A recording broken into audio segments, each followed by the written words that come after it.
Certo? Então, começando aí falando sobre o sistema radial de maneira mais geral, vamos pensar o seguinte: vamos imaginar um sistema como esse que está mostrado na tela, tá? Onde eu tenho um tubo, né? Uma tubulação. Então, eu tenho essa tubulação, vai ter um fluido passando por dentro e um fluido escoando por fora, certo? E essa minha tubulação vai ter uma certa espessura, onde a superfície interna dessa minha tubulação vou considerar como tendo a distância, né, para o centro seria meu raio 1, e na superfície externa seria meu raio 2, né, meu R2. E aí, na parte interna, eu tenho uma temperatura que eu vou chamar de TS1, e na parte externa, uma temperatura que eu vou chamar de TS2. Tá? Então, TS1 e TS2 valem para toda a superfície, né? No caso, TS1 para toda a superfície interna, e TS2 para toda a superfície externa. Né? E aí, esse meu fluido quente que está passando por dentro, eu vou chamar de T infinito 1, e esse fluido frio que está passando por fora, está passando de uma forma que a gente chama de cruzada, né? Ou seja, ele faz 90 graus com o comprimento da tubulação, tá? Na direção radial. Eu vou dizer que esse fluido tem uma temperatura T infinito 2, onde T infinito 2 é menor do que T infinito 1. Tá? Então, como existe essa diferença de temperatura entre esse fluido quente e esse fluido frio, eu vou ter calor sendo transferido dessa região mais quente para uma região mais fria. Tá? E aí, a minha tubulação ela está separando os dois fluidos, então ela vai servir como meio de condução. Então, o calor, primeiro ele vai ser transferido do fluido para o material, né, para a minha tubulação, por convecção. Eu vou ter transferência de calor por condução através do raio, né, desse meu tubo, através da espessura desse material, da distância R1 até a distância R2, e aí depois eu tenho a convecção, né, da parte externa para o ar. Tá? Então, vai ser esse tipo de situação que a gente vai estar analisando. Aí vou considerar que esse meu tubo tem um comprimento L qualquer. Então, a gente vai partir da equação geral, fazer algumas considerações e tentar chegar numa expressão de temperatura. Né? Para chegar numa equação diferencial envolvendo a temperatura, vai tentar solucionar essa equação geral para chegar na função de temperatura ao longo dessa minha parede, num sistema cilíndrico.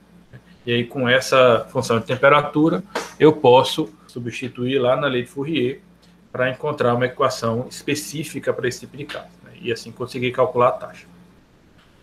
Quais são as considerações que a gente vai fazer? Primeiro, o sistema ele vai ser ainda unidirecional, né? A transferência de calor vai ser em uma única direção, então eu só vou ter diferença de temperatura em uma única direção, e nesse caso seria na direção radial. Esse tipo de sistema que a gente está trabalhando, ele é uma situação semelhante ao que a gente vai mais para frente estudar lá em trocadores de calor, certo? São sistemas cilíndricos. A diferença é que aqui a gente está considerando que esse meu fluido quente e esse meu fluido frio, por exemplo, eles não vão variar a temperatura deles. E aí isso vai levar também a que eu tenha, ao longo dessa minha parede, a mesma temperatura. Quando for mais para frente, que a gente estudar trocadores de calor, a gente vai ver que isso já não é tão factível em algumas situações, né? Muitas vezes eu vou ter os fluidos que estão escoando ao longo dessa minha tubulação sofrendo variação de temperatura. Então, eu teria diferentes valores, né, ao longo do comprimento do tubo. Nessa situação de hoje, a gente pode pensar, por exemplo, que esse fluido quente seria um vapor d'água, né, aí considerando que está a uma temperatura constante de 100 e poucos graus. Então, eu teria esse fluido mantendo a parede à mesma temperatura. Além da direção da condução ser unidirecional, eu vou considerar que eu não tenho geração de calor, né? Então seria o que está escrito aí como sem fonte ou sem consumidor de energia, e meu regime também vai ser permanente. Então as temperaturas que estão postas vão ser mantidas com o tempo, né? Elas só podem variar com a distância, né? Com a posição, certo? Então quando eu pego a equação geral, no caso aqui a condição geral para sistema cilíndrico, né, e aplico essas considerações, todo termo que tenha, toda derivada que seja em função direção que não o raio, vai ser cancelada, né? Vai ser igual a zero. Então, aqui esse meu segundo termo e esse meu terceiro são zero por causa disso, né? São os termos de troca líquida nas direções, né? Troca líquida por condução nessas direções. Então, só sobra a radial. Que ponto vai ser considerado igual a zero? Porque eu estou considerando que eu não tenho geração de energia e meu sistema, por ser permanente, né, faz com que esse termo aqui do lado direito da igualdade também seja zero. Então, quando eu simplifico, a equação ela fica nessa forma daí, ó. 1 sobre R, que multiplica, né, a derivada de KR, derivada de tudo da temperatura em relação ao raio, né, tudo isso derivado também em relação ao raio. E isso igual a zero. Certo? A gente ainda pode fazer uma consideração que é o material ele tem condutividade constante, né? Ser um material homogêneo. E aí o que acontece é que eu posso retirar esse termo K da derivada, né?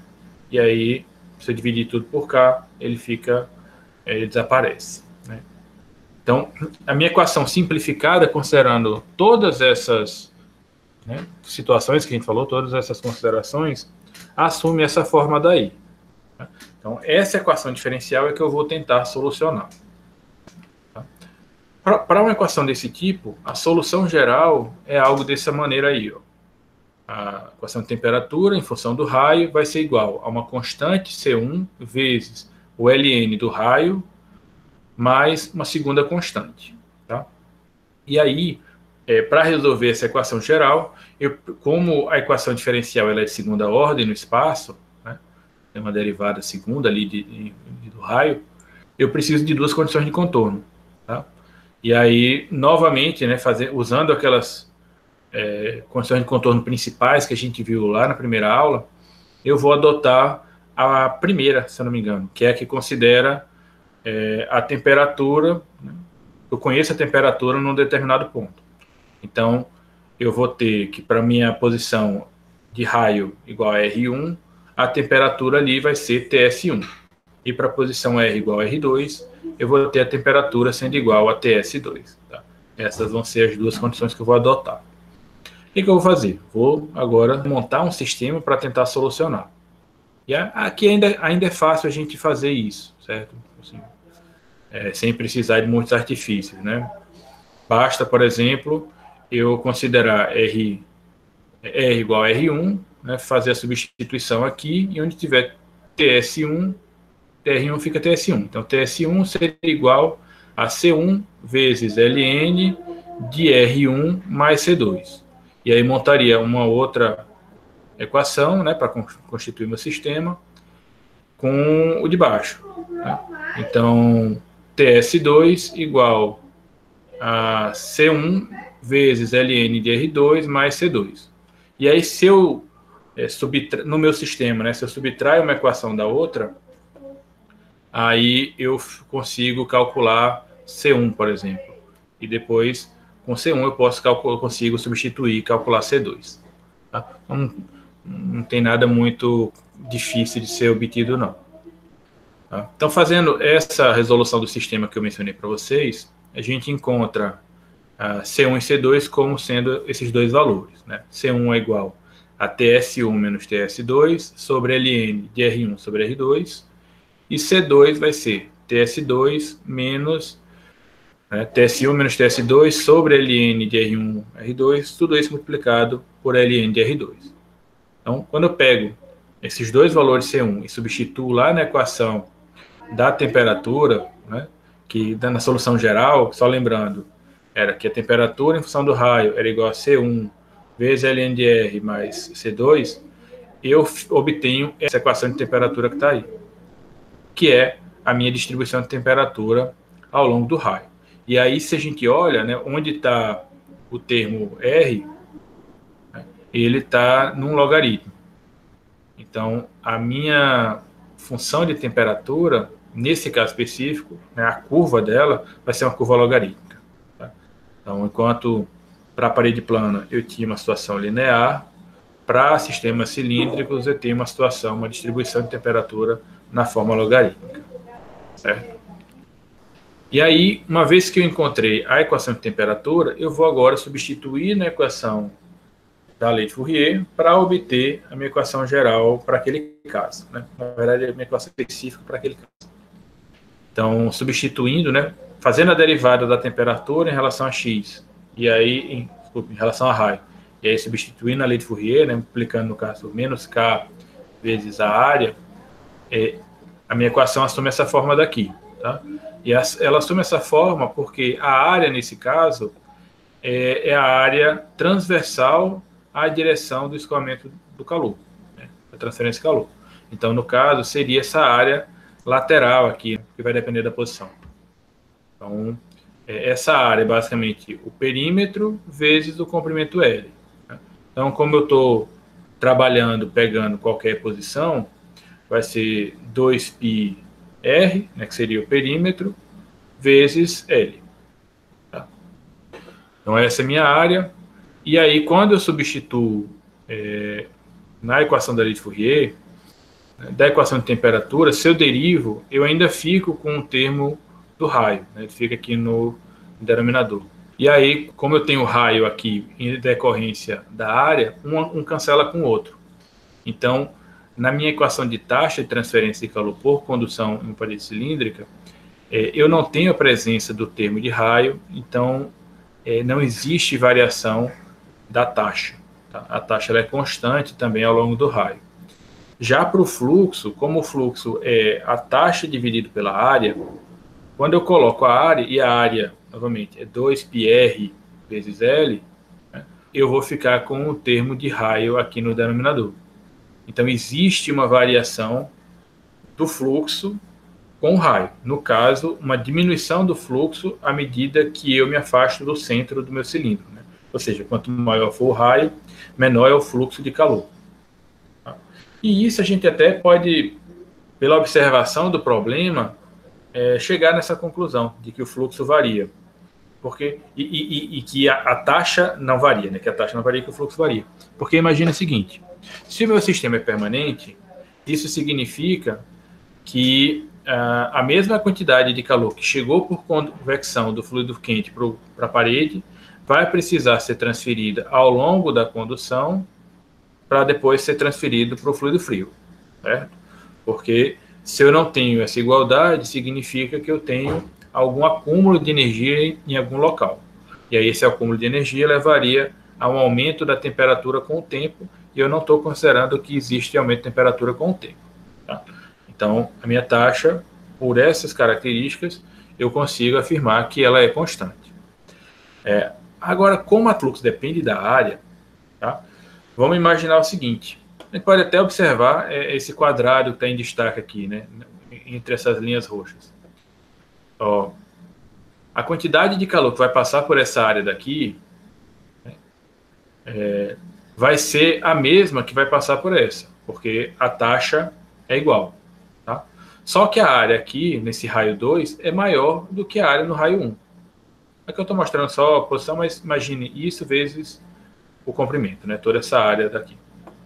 Então, como a área ela vai aumentando com a medida do raio, e o fluxo é taxa sobre área, e a taxa se mantém, isso significa que quanto mais longe eu estiver do centro do meu cilindro, né, menor vai ser o fluxo, no sentido de que eu vou ter a mesma quantidade de calor, sendo que agora dividida numa área maior.